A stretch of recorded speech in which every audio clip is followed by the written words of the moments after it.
Start with new video just released of a police shooting in Eagle Rock. Okay, I'm here in Silver Lake, LA, and a neighborhood right near here is called Eagle Rock. These are kind of gentrified hipster areas where some rich people live, including one of the members of the group Weezer. You may remember that song from If You Want to Destroy My Sweater.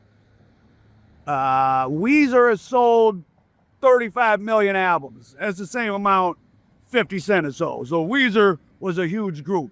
And earlier in April, a bizarre episode occurred that, just like the Shiloh Nixon, may be indicative that, well, maybe sometimes there really is white privilege, or maybe here in LA it's just celebrity privilege. Either way, it's a bizarre, highly weird story. So it's 3:25 p.m.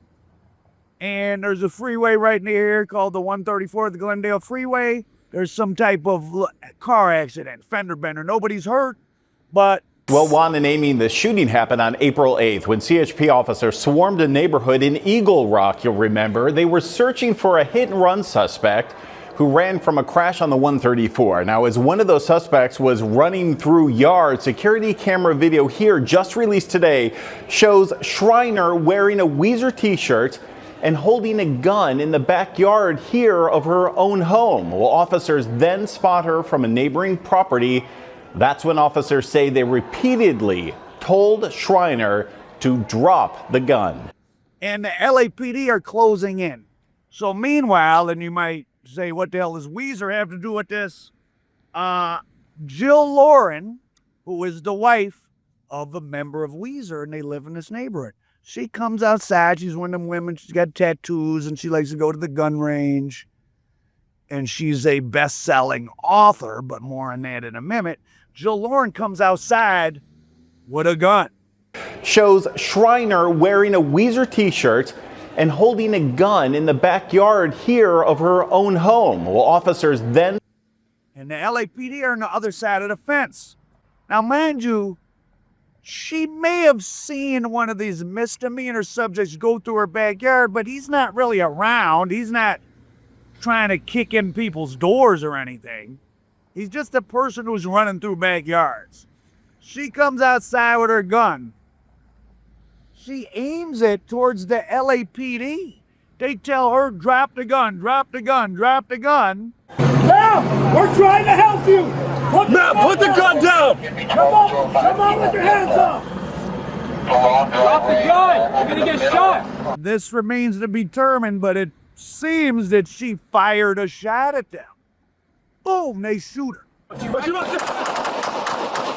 Not that bad, though. She goes back in her house where her nanny and her child are at. These are wealthy people. And so the police surround the house, and after about an hour, she ends up coming out. Here she is laying in the street being cuffed up. But there's the nanny and then her in the street being cuffed up.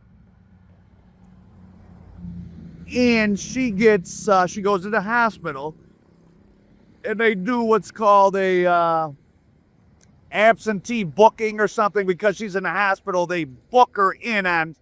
Remember, when you get taken in, you're not charged with a crime until you're arraigned. So you get the cuffs put on, they take you somewhere and say, we're arresting you for, whatever, attempted murder. You're not charged yet. You're arrested on suspicion of you're booked for, but you're not charged till you're arraigned. So that was around April 10th, 11th maybe. So she's in the hospital several weeks. So just the other day, just a few days ago, she finally went to court, but they postponed it. They didn't arraign her. Now, this woman almost certainly fired a shot at the LAPD. She, of course, has a story that she went outside with a gun and she thought that the people yelling at her, they said, put down your gun. She said, put down your gun. She thought it was, people running through her neighborhood with guns. Remember, this is all misdemeanor people that ran from a fender bender. I have my gun. Okay. And he said, put down that gun, put down that gun. He said, put down your gun. Oh, And okay. then he shot me. So are they going to charge this woman? I think it goes without saying. I mean, I don't even know if a white woman anywhere else could get away with this. This may be celebrity protection here in LA. Like, she almost certainly fired a shot at them. So, but she hasn't. They did not arraign her yet, if they ever do, for attempted homicide on LAPD officer. Listen, we're seeing more and more, as more and more Americans, this gun culture of regular people thinking they're supposed to have a gun for protection. We're seeing more and more of these crazy things happen, inappropriate use of guns. Just because you think someone's in your backyard, you can't stay inside with the door locked. You want to go outside. Hey, I'm going to check on things with a gun. Well, that's how you get shot or you shoot somebody over nothing. You can't kill somebody because they're in your backyard. This isn't the South in 1850. A lot of these stupid hillbilly ideas of like you're going to kill somebody because they were on your property, or like, oh, he talked loudly and walked towards me so I smoked him. That's not legal. Under civilization law, you can't just kill people. So are they going to charge this woman? Now her story gets more interesting. She is one of these women who's lived her life, well, what do they call it? Main character syndrome. So I said she's a best-selling author. She had a best-selling book and then another big podcast that may have been a book too. Interesting. So when she was 18, she gets approached by, a model scout or whatever. And they say, do you want to, long story short, she gets hired, and this is true, $20,000 a week to be a part of the harem of the Sultan of Brunei. If you're older, you may have heard of the Sultan of Brunei, been on the lifestyles of the rich and famous. Sultan of Brunei, some people think is the richest person in the world because he keeps all the money for the country for himself. Brunei is a little kingdom like in Southeast Asia. Not sure exactly where it is on a map, but somewhere like around Malaysia. It's a little tiny place that has a bunch of oil. And his brother actually hired her. Prince Jeffrey. Now, Prince Jeffrey got in trouble for embezzling $16 billion from the coffers of Brunei, though nothing happened to him because his brother's not going to punish him.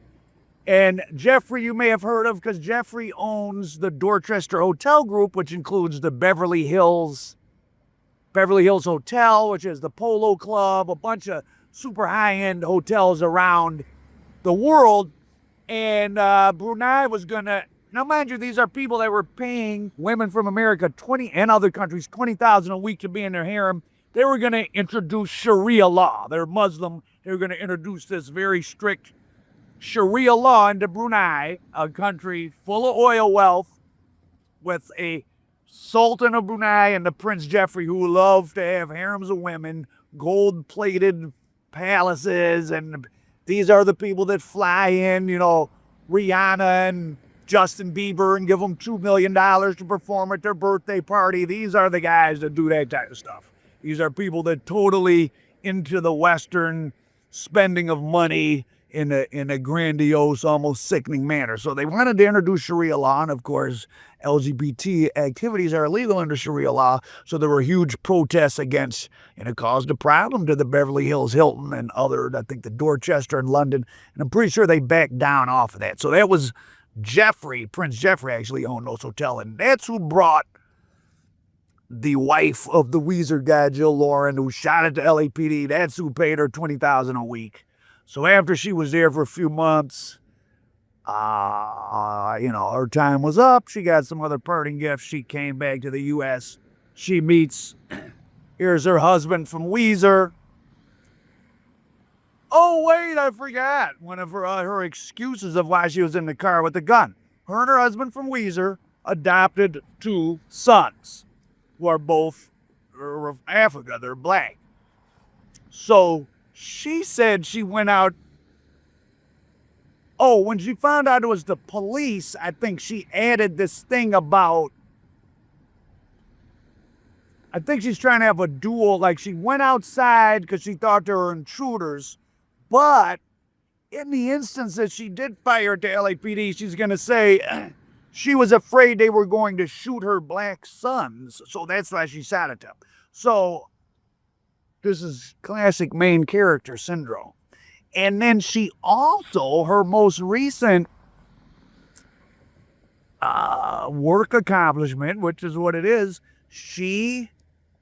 there's a guy named Samuel Little. He may have died or he's very old. If he's still alive, he's in California prison doing life. He was unraveled in recent years to be maybe the most prolific serial killer we know about. Maybe 90 women. He was African-American guy, killed all black women or white women working as prostitutes in black areas from the 60s up through the 90s. And as a side note, they used to say there was no black serial killers, and it's now been discovered that, in fact, the worst serial killers mostly were black because they're working in communities where the police don't care and they're killing the least valued members of society, not just prostitutes, usually black prostitutes, nobody investigates. But as these cold case files were opened, people like Samuel Little and others were found to be. So anyways, this Jill Lauren did a bunch of interviews with Tim. She did a podcast, a book, and it was a big deal. I think there's a Netflix show or there's some show. So she manages to keep herself in the middle of some exciting stuff. I'll give it to her. But she may have gone too far. But why have they not charged her? So she got booked, absentee book while she was in hospital back April 11th, 12th or something. April 30th, last week ago, she went to court and they postponed it. But LAPD feel like she racked and fired it down. What's going to happen?